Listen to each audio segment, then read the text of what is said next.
Hello, and welcome to Rory's Brainworks, where we get creative and see if it works. Today, we're going to be doing something a lot different than our normal rope bondage and D&D tutorials, for I am in the beta testing process for my book, and I might as well have you join in all that fun as well. I'm currently looking for a literary agent and a publisher, so might as well give them a little bit of content too. Today, I'll be reading the prologue, and likely further on down the road, a few chapters from my book, The Warsinger Opus. And let us dispense with all the intros and get right down to some storytelling. The Warsinger Opus, Book 1, A Breaking of Bells. Prologue. No song lasts forever. All notes end. All music stops. Balin wished this conclusion wasn't so, but he also didn't argue against the inherent properties of the universe anymore. The last time he did, it turned disastrous. Balin accidentally exposed himself to the egregious flaws rooted in the grand celestial machine he once revered. That day, he discovered the universe was broken. This distress was only made worse by the surprising ease it took to uncover the revelation. Balin, blessed by powerful song, was a god that sang notes of creation, notes of repair, and all around him was an infinite device humming a defective tune. How did one go about fixing something so perfectly imperfect? Is this really where you've been hiding all these years? An old familiar voice asked from the entrance of Balin's workshop. Large cogs rotated all around the vaulted room. Biting teeth of metal moved their neighbor and loudly pushed the insides of a vast machine. Sconces with small flames lit the tarnished metal they were bolted to and flickered with the wind this new visitor brought with her. She had chosen to enter the workshop under the sneaking shroud of her wintry essence, ever obscured, ever hidden, always creeping as silent as guilt. Balin saw it as unnecessary bravado because the room was loud enough to mask the sound of anyone that walked in anyway. Balin liked the noise.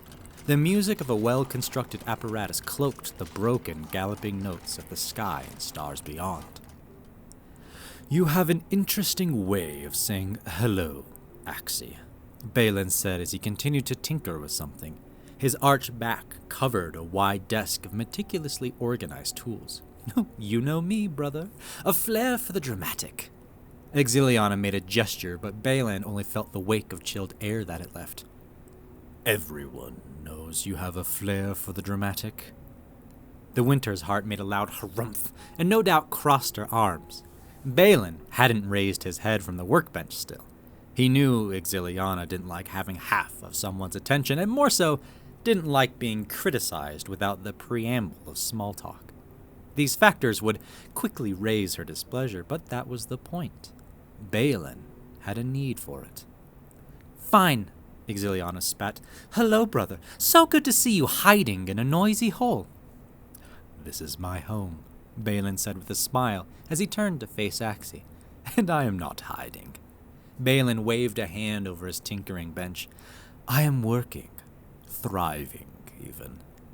You stand in a cauldron of invention. Please refrain from gasping. I know it can be a great shock to see.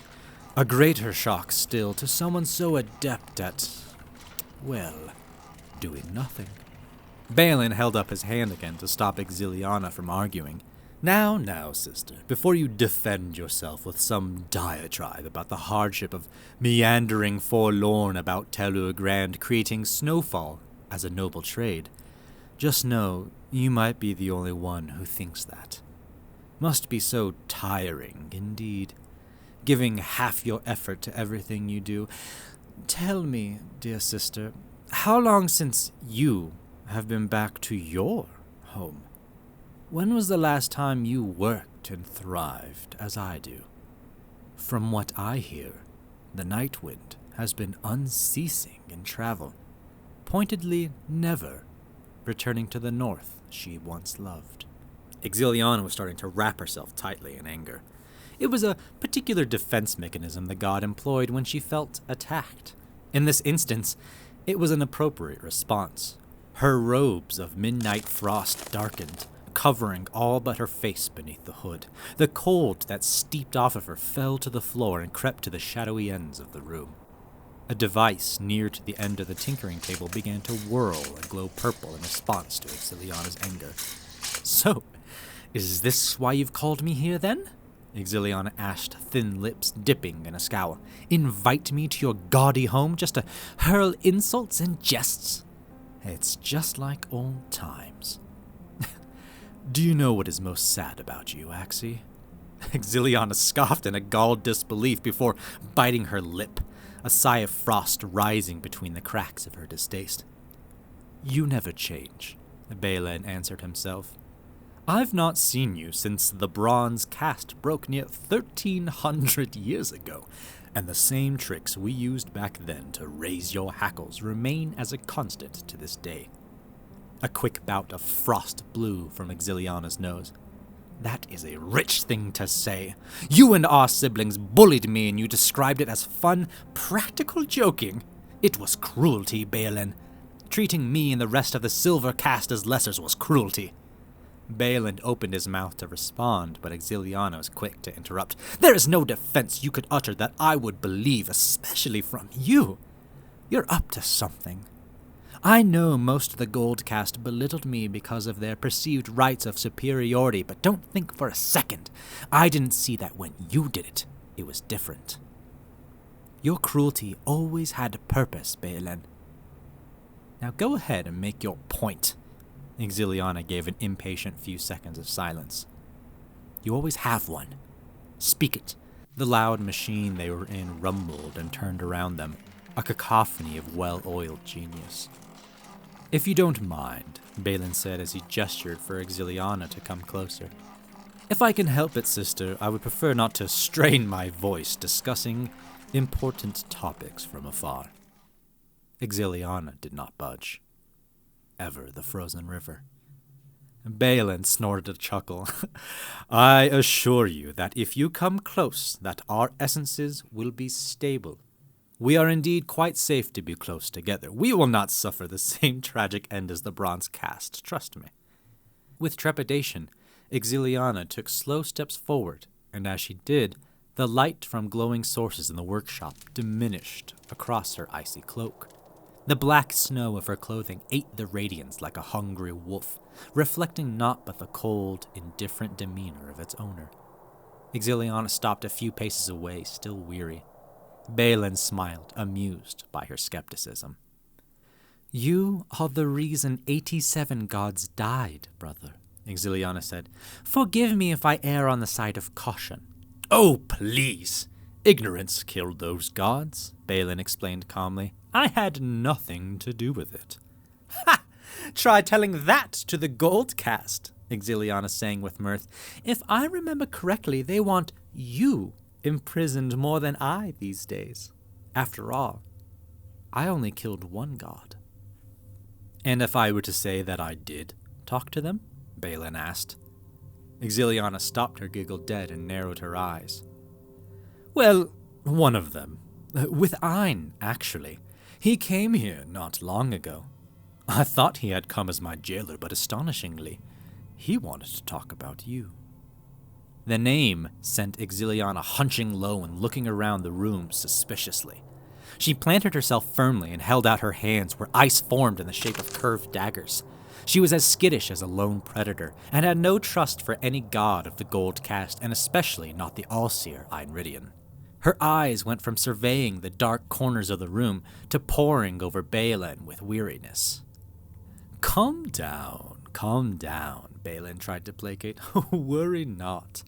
I wouldn't lead you into an ambush for capture. In fact, just the opposite. I have brought you here to give some important warning." "Warn me," Exiliana scoffed. "If I was foolish enough, I would mistake such an act for compassion. And you, compassionate? Ha! What has this world come to when Balin, lord of cold calculations, has finally grown a heart to care with?" Yes, jokes. Well done. I assure you, if I had been in control of my own design, owning a heart would be an idea left on the planning floor. Alas, I am burdened with this inferior anatomy for the time being. But you do bring up a good point. What good is a heart, really? Especially after watching what a haunt did to you. Why would I ever invest in such folly? It was a precise blow. Balin watched the protective mechanisms in Exiliana turn on again and run at a fevered pace. She shielded herself in rage, thick as any forged plate. Anger was her greatest weakness and her strongest weapon. She wielded her broken mind like an expert swordsman, something Balin had no intentions to ever fix.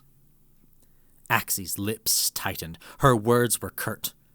Well, what did Einridian want to know about me? He mostly wanted to know if I knew what you were doing, Balin answered. Apparently, both of us being charlatans meant we shared an intimate connection and interacted regularly. A far-flung theory of his, to be sure, but you can't blame him for trying to use his mind for once. And, in all likelihood, he asked me as such to see if I would tell the truth. If I did know what you were doing, and without lies, it is mighty hard to deceive him, especially when he knows every potential word that is about to be said in any given conversation across time and reality. And what did you tell him? Exiliana said through a clenched jaw. Why, the truth, obviously. He was testing me, as I said. And what is my truth? Exiliana suddenly barked. She struck with anger in her mind. Being belittled and undermined brought passion and volume to her voice that muted the metal around the gods. What do you think my truth is? What do you think I've been doing? The Winter's heart took a step forward and let her freezing essence cover everything near.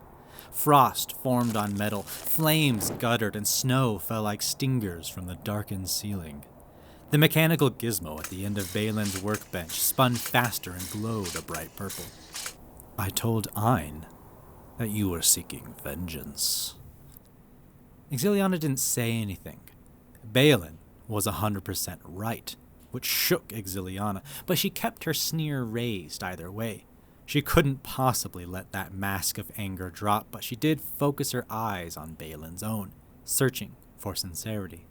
Balin had already moved his honesty to the front of his mind for Exiliana to examine. He had nothing to hide from her. He had laid bare his truth and hoped that it would earn some kind of curious trust. The purple-lighted machine whined down a little. Then I told Ein how you would likely go about getting your vengeance. Balin continued to explain with a smile. After he left, I contacted you. And before you go about yelling at me, floundering in your hasty ignorance, I want to reassure you that Ein will not know that I have warned you just now. I guarantee he has never listened to this conversation at all. He will never know about this. Balin pointed to the floor. As much as our brother likes us to think it, he is not omnipotent. Exiliana breathed heavy, but Balin could feel that she didn't currently hold to her ire earnestly. She was putting on an act still. More of that unnecessary bravado, but that was how she lived. Such a broken little thing. Balin didn't like it because it went against who he was, but he needed to keep her broken. She worked best that way. Clinging to her false animosity, Exiliana's lips parted for a few icy words. How do you know he hasn't seen and heard this conversation? Because I have theories of my own, and have tested them extensively. Additionally, I know him. I know how he works, like I know how you do, or this very building we're in. Sure, Ein can see all the threads that bind us to fate, but unfortunately for him, he can't see all of them at the same time. It takes great, laborious effort to watch so many potentialities unfold. Why would our brother have any reason to look at this moment, this event in time right now? If he can see only one thread of fate before him at a time, why bother looking at waves that he is not taking part of? Do you know how tedious that would be? He has thousands of threads to look at just to see what food would be best to break his fast in the morning. Listen. We are all made of selfish essences, Axie. Ein suffers from this more so than anyone else. He cares about himself, and that alone. Since he is not here, he will not bother looking. Exiliana stared at Balin vacantly. Her facade of rage was softening with the seconds. Please wipe away that confused face. It makes you look like a child, Balin admonished. Now pay attention. I'm going to tell you how to get your vengeance. Exiliana's eyes went wide. This was probably the last thing she expected her brother to say. The very thought slapped her across the face. Balin created things. He fixed, repaired, and constructed art across Telur Grand, and Exiliana's vengeance would undo that. She would bring destruction, the opposite of Balin's natural song.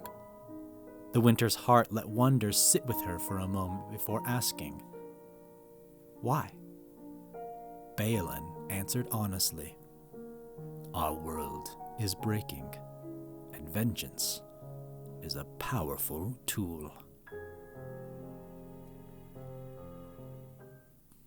Thank you for joining me for the reading of my prologue, and I hope you guys enjoyed it. Let me know what you think down below, and whether or not I should read a few more chapters for you guys in the future. I would be remiss if I did not bring up some of my sponsors for today, the lovely people at Patreon. That's patreon.com/Rory's Brainworks, just like this YouTube channel. They are my word vanguard, my colonizers of dreams, and without them, these wordy endeavors would be way harder to accomplish. Thank you for spending your time with me. Be sure to like this video, subscribe to this madness, and comment down below if you would like me to read some more chapters. As always, I'm Rory. This is my brain. I'm fairly certain it works. Be safe, and go create some art.